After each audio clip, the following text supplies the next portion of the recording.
Science classes by Ranjeet Kumar में आप सभी का स्वागत है। आप सभी पढ़ने जा रहे हैं टाइप्स ऑफ केमिकल रिएक्शन में। ये आपका क्लास 10 का केमिस्ट्री का क्लास है, जो पहला चैप्टर आपका है एनसीईआरटी का, और इसका नाम है आपका केमिकल इक्वेशन एंड रिएक्शंस।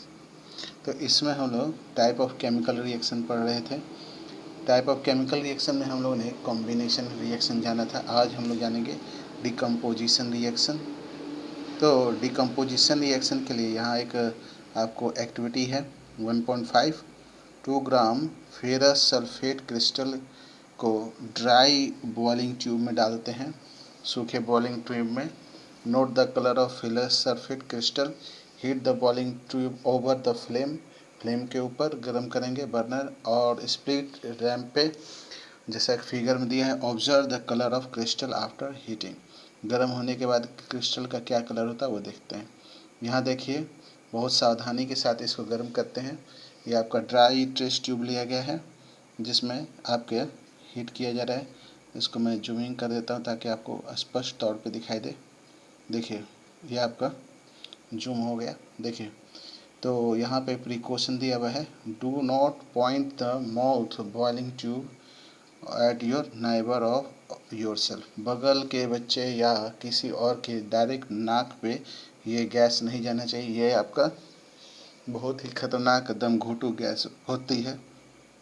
ये बर्नर है और ये ड्राई टेस्ट ट्यूब है, जिसमें फ्लेम पे फेरस सल्फेट के क्रिस्टल को गर्म किया जा रहा है बॉइलिंग ट्यूब में।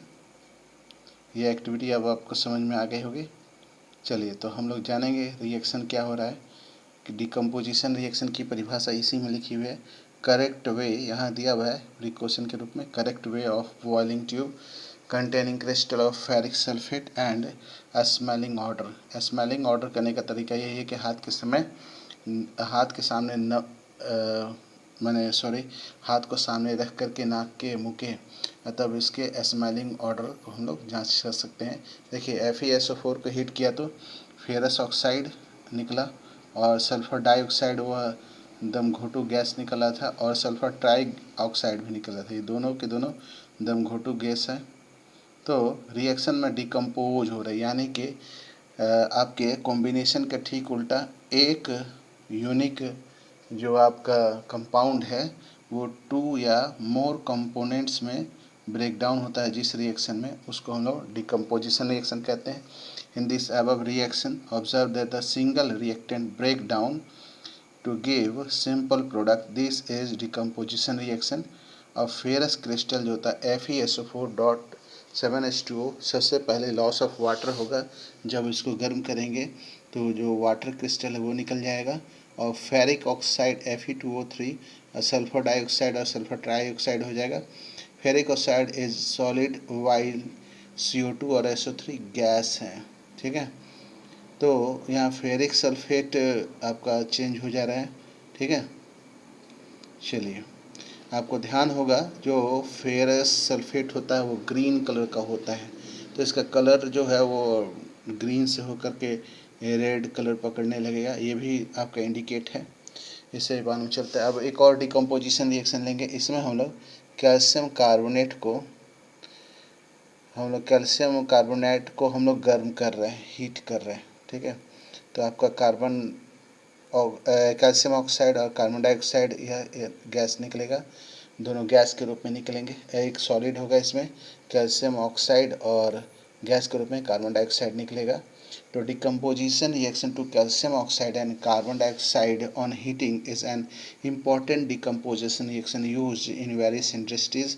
calcium oxide is called lime और quick lime कहते हैं इसको। it has many use, इसका बहुत ज़्यादा यूज़ है। one is in manufacturing of cement को बनाने में कैल्शियम ऑक्साइड का इस्तेमाल होता है। when decomposition reaction is carried out by heating is called thermal decomposition reaction।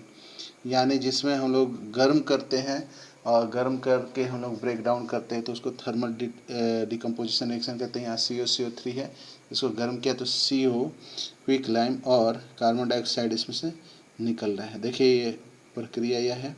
Test tube में आपने कैल्शियम कार्बोनेट लिया और ड्राई बॉइलिंग ट्यूब यहाँ भी लेते हैं। ये लेड नाइट्रेट है और ये बर्नर है, सॉरी इससे आप कैल्शियम लाइमस्टोन के पाउडर को लेकर के बर्न कर सकते हैं। यहाँ पे आपका लेड नाइट्रेट लिया गया है, ये दूसरा एक्टिविटी है। यहाँ देखेंगे ये कैसे किया जाता है।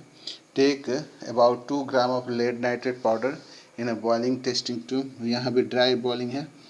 Hold the boiling tube with a pair of tong. ये टंग कहलाता है, ये जो कैंची जैसा होता है इसको हम लोग टंग बोलते हैं, जो हाथ में कैंची की तरह लगता है दिखने में। जैसे आपका हम लोग टेस्ट ट्यूब पकड़ते हैं। और what do you observe, note down the change. You will observe that emission of brown flame, भूरा रंग का फ्लेम निकल रहा है। ये नाइट्रोजन ऑक्साइड है NO2। The reaction take place is, reaction जो होता है वो इस प्रकार से है।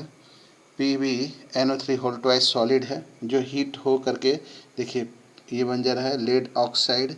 लेड ऑक्साइड सॉलिड के रूप में रहेगा, जबकि गैस जो है आपका नाइट्रोजन डाइऑक्साइड और आपका ऑक्सीजन निकलेगा। ये डिकम्पोजिशन रिएक्शन है। Let us perform some decomposition reaction as given below. तो अभी तक आपने थर्मल डिकम्पोजिशन रिएक्शन जाना था, अभी दूसरे तरह का डिकम्पोजिशन रिएक्शन जानेंगे, जिसको हम लोग बोलते हैं इलेक्ट्रिक डिकम्पोजिशन रिएक्शन, जो इलेक्ट्रिक सेल में स्पेशली होता है। तो ये डिकम्पोजिशन रिएक्शन के लिए हम लोग एक्टिविटी 1.4 करेंगे। एक प्लास्टिक मग लिया, ये इसको हम लोग इलेक्ट्रिक सेल बना रहे हैं। इलेक्ट्रिक सेल में ही हम लोग डिस्चार्ज करते हैं। तो ड्रिल 2 होल्स उसमें कर देंगे और रबड़ जो है स्टॉपर से उसको जो है जाम कर देंगे। इंसर्ट कार्बन इलेक्ट्रोड उसमें डालेंगे रबर में, एज ऑन फिगर में जैसे दिखाया हुआ है इस तरह से। ये मग में छेद किया गया है, 2 छेद हुए हैं, ठीक है। और ये आपके इसमें हम लोग ग्रेफाइट के रोड लिए हैं। टेस्ट ट्यूब है, ये टेस्ट ट्यूब 2 गो है। और इसमें एक में हाइड्रोजन और एक में ऑक्सीजन जो है वो डिस्चार्ज होकर निकल रहा है। यहाँ पे हम लोग जानेंगे वाटर कैसे डिस्चार्ज होता है। ये प्लास्टिक का मग है, ये आपको ऑर्डिनरी मग है, जैसे आमतौर पे मग होता है उस तरह का है। और रबर से इसको फिक्स किया गया, रबर स्टॉपर से। और यहाँ पे आपके एनोड और कैथोड को जोड़ दिया गया है। और ये स्विच है जिसको ऑन करके बैटरी 7 वोल्ट का इसे जोड़ दिया गया है। तो फिर देखिए हम लोग जैसे स्विच ऑन करते हैं तो इसमें देखिए सल्फ्यूरिक एसिड वाटर में डाला हुआ है, जिससे इलेक्ट्रोलाइट की तरह बिहेव करेगा। इलेक्ट्रिक सेल में जो लिक्विड लिया जाता है, मोल्टेन लिक्विड लिया जाता है, एक्वस लिक्विड लिया जाता है, उसको हम लोग इलेक्ट्रोलाइट कहते हैं। वो तब रिएक्शन होता है। और देखिए कैसे क्या रिएक्शन होता है। इसमें जो आपका कैथोड है उस पर हाइड्रोजन लिबरेट करेगा और एनोड में जो है आपका ऑक्सीजन लिबरेट करेगा, ठीक है। चलिए अब हम लोग आगे देखते हैं। आगे आपका ये देखिए, ये हीट डिकम्पोजिशन या फिर इसको हम लोग बोलते हैं ल्यूनर डिकम्पोजिशन रिएक्शन। ये थर्ड आपका डिकम्पोजिशन रिएक्शन है। इसमें हम लोग एक्सपोज करते हैं सनलाइट में, इससे भी डिकम्पोजिशन होता है। तो सन से जो आपके ल्यूनर डिकम्पोजिशन रिएक्शन होता है वो या फिर इसको हम लोग लाइट डिकम्पोजिशन रिएक्शन भी करते हैं, क्योंकि इसमें सनलाइट की आवश्यकता होती है। 2 ग्राम सिल्वर क्लोराइड चाइना डिश में रखा सिल्वर क्लोराइड को, और वाट इज इट्स कलर, इसके कलर को हम लोग देखते हैं। और place this China dish in sunlight, observe the colour change को हम लोग देखेंगे। ये देखिए क्या हुआ, सनलाइट में हम लोग एक्सपोज करके रखे हैं चाइना डिश को, इससे क्लोरीन जो है वो रिमूव हो जाता है, ठीक है। You will see that white silver chloride turn grey हो जाता है सनलाइट में, और जो कि चांदी का नेचुरल कलर होता है ग्रे, वो कलर पकड़ लेता है। और इसका जो कलर था पहले वह चेंज हो जाता है। एजिक, ये इसका कलर जो है मैंने धूमिल टाइप का, मैंने उसका रफली जैसे कहता है कि आपका घिसा हुआ या फिर स्लेटी कलर का AgCl का कलर होता है। और ये आपका ग्रे कलर का सिल्वर का कलर हो जाता है, और ऐसे क्लोरीन गैस निकल जाता है। इसको हम लोग लाइट डिकम्पोजिशन रिएक्शन कहते हैं, क्योंकि सनलाइट की आवश्यकता इसमें पड़ती है। सेम चीज़ आपका AgBr के साथ भी होता है। AgBr को भी हम लोग सन में एक्सपोज करेंगे तो आपका ग्रे कलर प्राप्त होगा और ब्रोमीन गैस रिमूव होगा। इस तरह से आपने 3 तरह के डिकम्पोजिशन रिएक्शन जाने, आपके हीट डिकम्पोजिशन, आपका इलेक्ट्रिक डिकम्पोजिशन रिएक्शन और लाइट डिकम्पोजिशन रिएक्शन, जिसको ल्यूनर डिकम्पोजिशन रिएक्शन भी कहते हैं। ये carry out the following activity: take 2 gram barium hydroxide in test tube और 1 ग्राम एमोनियम क्लोराइड मिक्स कर देते हैं इसमें with the help of glass rod, touch the bottom of the test tube ग्लाम। Do you feel it is exothermic और endothermic? ये आपको खुद करना है। बेरियम हाइड्रोक्साइड को टेस्ट ट्यूब में डालना है। देखिए, जब हम कोई 2 केमिकल डाल रहे हैं और केमिकल रिएक्शन हो रहा है तो ये एक्सोथर्मिक हो जाएगा। एंडोथर्मिक में ये होता है कि हम लोग गर्म करते हैं तब होता है, यानी गर्मी का इस्तेमाल होता है, और एक्सोथर्मिक में गर्मी प्रोड्यूस होता है। तो इसलिए आप दिमाग लगा सकते हैं कि 2 केमिकल डाले जा रहे हैं, बेरियम हाइड्रोक्साइड और उसमें एमोनियम क्लोराइड डाला जा रहा है, तो इसमें एक्सोथर्मिक होगा यानी हीट प्रोड्यूस होगा। अब क्वेश्चन आंसर रह गया ये 2 को। इसको हम लोग अगले क्लास में, जो कि आपका बुधवार को होगा, उस क्लास में इसको डिस्कस करेंगे। इस वीडियो को लाइक करें, शेयर करें, सब्सक्राइब करें। Thank you. Have a nice day.